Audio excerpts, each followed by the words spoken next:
नमस्कार, आप देख रहे हैं एसबीटी न्यूज और मैं हूं आपके साथ दिव्यांशी गौड़। पेश है इस वक्त राजस्थान की खास खबरें। अशोक गहलोत मंत्रिमंडल की खरपतवार प्रदेश के राजनीतिक गलियारों में चर्चा का विषय बन गई है। यह कथित खरपतवार कोटा जिले के सांगोद इलाके से कांग्रेस विधायक भरत सिंह कुंदनपुर के मुख्यमंत्री अशोक गहलोत को एक पत्र लिखने के बाद चर्चा में आई है। पत्र में भरत सिंह ने अशोक गहलोत को मंत्रिमंडल से खरपतवार हटाने का अनुरोध किया है। इस पत्र के सार्वजनिक होने के बाद भाजपा प्रदेशाध्यक्ष सतीश पूनिया ने चुटकी लेते हुए सीएम से पूछ लिया कि यह कौन सी खरपतवार है, मुख्यमंत्री जी जरा बताएं। भ्रष्टाचार निरोधक ब्यूरो ने मंगलवार को जालोर के कृषि विभाग के सहायक निदेशक संतोष गुप्ता को 5,000 रुपए की रिश्वत लेते हुए गिरफ्तार कर लिया। गुप्ता ने एक विक्रेता से घटिया किस्म के बीज बेचने का मामला रफा दफा करने की एवज में ली थी। इस मामले में वह 5,000 रुपए पहले ही ले चुका था और एसीबी जालोर के उप अधीक्षक अन्नराज ने बताया कि जालोर जिले के हरजी गांव में बीज की दुकान चलाने वाले रमेश कुमार ने शिकायत दर्ज करवाकर बताया कि कृषि विभाग के सहायक निदेशक संतोष गुप्ता ने 20 नवंबर को उसकी दुकान की जांच की थी। इस दौरान उन्होंने बताया कि दुकान में मौजूद इसबगोल की बीज घटिया गुणवत्ता के हैं। इन बीजों पर कंपनी की ओर से अंकुरण क्षमता 90% बताई गई है, जबकि जांच में यह महज 65% ही पाई गई। इस पर गुप्ता ने दुकान मालिक के खिलाफ केस दर्ज नहीं करने की एवज में 10,000 रुपए की मांग की। आयुर्वेद मंत्री डॉक्टर रघु शर्मा ने कहा कि प्रदेश के सभी जिला आयुर्वेद चिकित्सालयों में पोस्ट कोविड सेंटर खोले जाएंगे।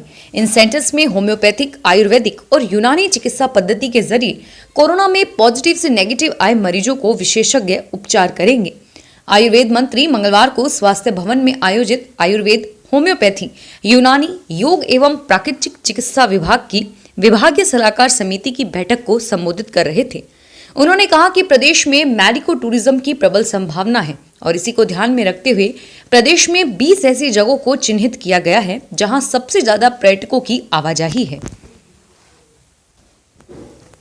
राजस्थान में 2 से ज्यादा हथियार रखने पर अब जेल भुगतनी पड़ सकती है। दरअसल केंद्रीय गृह मंत्रालय की ओर से आर्म्ड एक्ट संशोधन के बाद अतिरिक्त हथियार जमा करने की तारीख समाप्त हो गई है और इसके बाद अब किसी के पास 2 के अलावा अतिरिक्त हथियार पाया गया तो उनके खिलाफ आर्म्स एक्ट के तहत कानूनी कार्रवाई की जाएगी।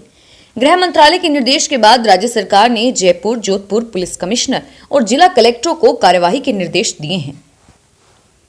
रेलवे द्वारा आगामी कोहरे के मौसम में रेल सेवाओं को रद्द अथवा आंशिक रद्द किया जा रहा है। उत्तर पश्चिमी रेलवे के सीपीआरओ लेफ्टिनेंट शशि करण ने बताया कि कोहरे की अधिकता वाले क्षेत्रों की रेल सेवाओं को रद्द और आंशिक रद्द किया जा रहा है। यात्रियों की सुरक्षा को ध्यान में रखते हुए रेलवे प्रशासन ने निर्णय लिया, क्योंकि अधिकतम कोहरे वाले क्षेत्रों की रेल सेवाओं द्वारा किसी प्रकार की दुर्घटना नहीं हो, उसी को ध्यान में रखते हुए यह निर्णय लिया गया है। राजस्थान कांग्रेस की संभावित प्रदेश कार्यकारिणी को लेकर शुरू हुई कवायद अब अपने आखिरी दौर में है। कार्यकारिणी के गठन को लेकर मुख्यमंत्री अशोक गहलोत और प्रदेश कांग्रेस के अध्यक्ष गोविंद सिंह डोटासरा ने अपना होमवर्क पूरा कर लिया है।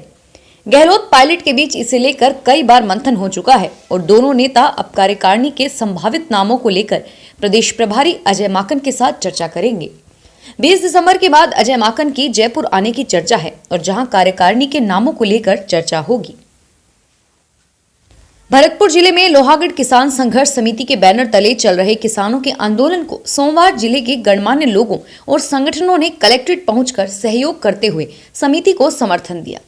किसानों के धरने को संबोधित करते हुए मजदूर यूनियन के नेता हरिचरण दुबे और रेणुदीप गौड़ ने कहा कि आज देश के मजदूर, किसान और युवा को संगठित होने की जरूरत है, नहीं तो पूंजीपतियों की यह सरकार सभी को नेस्त नाबूद कर देगी। कलेक्ट्रेट पर ज्ञापन देने के बाद किसान महाराजा सूरजमल सेवा संघ के पुष्पेंद्र अवार और भानु की अगुवाई में रिलायंस मॉल पर पहुंचे और उसे बंद करवाया। किसान आंदोलन का आज 20वां दिन है। संवाद पटरी पर तो है, लेकिन सुलह का परिणाम नहीं मिल रहा। राजस्थान के ऊर्जा मंत्री बीडी कल्ला का कहना है कि यदि केंद्र सरकार की हठ धर्मिता है कि जन भावना की सुनवाई नहीं हो रही, केंद्र सरकार को देश भर में जारी विरोध को देखते हुए तुरंत प्रभाव से तीनों कानूनों को वापस लेना चाहिए। किसानों से संवाद कर नए सिरे से कानूनों को लाने की प्रक्रिया को आगे बढ़ाना चाहिए। पंचायत चुनाव में पिछड़ने के बाद राजस्थान कांग्रेस और गहलोत सरकार के लिए फेस सेविंग की स्थिति बन गई है। इसके बावजूद राजनीति के जादूगर गहलोत ने हार स्वीकारने के बजाय वोटिंग परसेंटेज को आधार बनाकर सब कुछ ठीक बता दिया।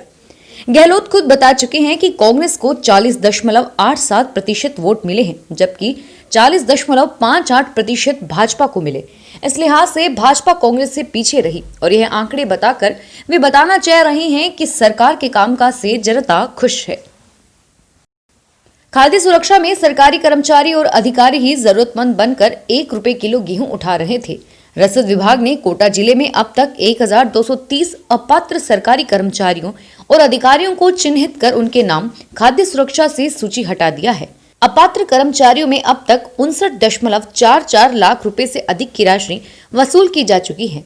राज्य सरकार ने सभी जिला रसद अधिकारियों से जिलेवार अब तक जितने कर्मचारियों को खाद्य सुरक्षा का लाभ लेते हुए चिन्हित किया गया है और उनके खिलाफ क्या कार्रवाई की गई, इसके बावजूद कोटा में जिला रसद विभाग ने अब तक की कार्रवाई की रिपोर्ट सरकार को भेजी है। पहाड़ी राज्यों में बर्फबारी के चलते प्रदेश में सर्दी का असर बीते 4 दिन में बढ़ गया है। जहां गर्मी बीते माह अपने चरम पर थी, वहीं अब दिसंबर के अंत तक सर्दी के कई रिकॉर्ड टूट रहे हैं और यही वजह है कि बीते 5 दिन में प्रदेश के 1 दर्जन शहरों में पारा 10 डिग्री के नीचे पहुंच चुका है और मैदानी इलाकों में सर्दी बढ़ रही है। राजधानी जयपुर में मंगलवार सुबह मौसम साफ रहा, लेकिन ठंडी हवाओं की वजह से ठिठुरन रही। भारतीय सेना में जाने वाले इच्छुक युवाओं के लिए अच्छी खबर है। राज्य के 13 जिलों के अभ्यर्थियों के लिए सेना भर्ती रैली का आयोजन किया जा रहा है। यह भर्ती रैलियां गुजरात के विभिन्न जिलों में आयोजित की जाएंगी। इसके लिए 8वीं, 10वीं और 12वीं पास अभ्यर्थी जाकर ऑनलाइन आवेदन कर सकते हैं। आवेदन करने की अंतिम तिथि 18 जनवरी 2021 है।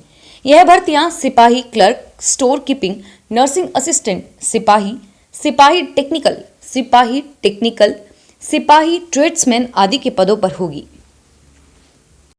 जयपुर के संभागीय आयुक्त डॉक्टर समीर शर्मा की ओर से हाल ही में ड्यूटी के समय सभी अधिकारियों और कर्मचारियों के आईडी कार्ड धारण करने के आदेशों के बाद अब पशुपालन विभाग के कार्मिकों में एक बार फिर आईडी कार्ड देने की मांग जोर पकड़ रही है। विभाग के कार्मिक लंबे समय से इनकी मांग कर रहे हैं। हालांकि विभाग के अतिरिक्त निदेशक डॉक्टर भवानी सिंह का कहना है कि आवश्यकता होने पर विभाग कार्मिकों को आई कार्ड प्रदान करेगा, लेकिन कैसे, इस पर उन्होंने भी चुप्पी साध रखी है। सीकर के पंडित दीनदयाल उपाध्याय शेखावटी विश्वविद्यालय ने प्रायोगिक विषयों को स्वयं पाठी विद्यार्थियों के लिए बंद करने का फैसला लिया है। यानी प्रायोगिक विषय के लिए विद्यार्थी को कॉलेज में प्रवेश लेना ही होगा। इससे प्रैक्टिकल विषयों में नंबरों के लिए विद्यार्थियों को सरकारी व निजी महाविद्यालयों में प्रवेश लेना अनिवार्य हो जाएगा। अब चूंकि सरकारी महाविद्यालयों में प्रवेश के लिए विद्यार्थियों को उच्चतम अंक चाहिए और ऐसे में अब निजी महाविद्यालयों में फीस देकर विद्यार्थी प्रवेश के लिए बाध्य होंगे।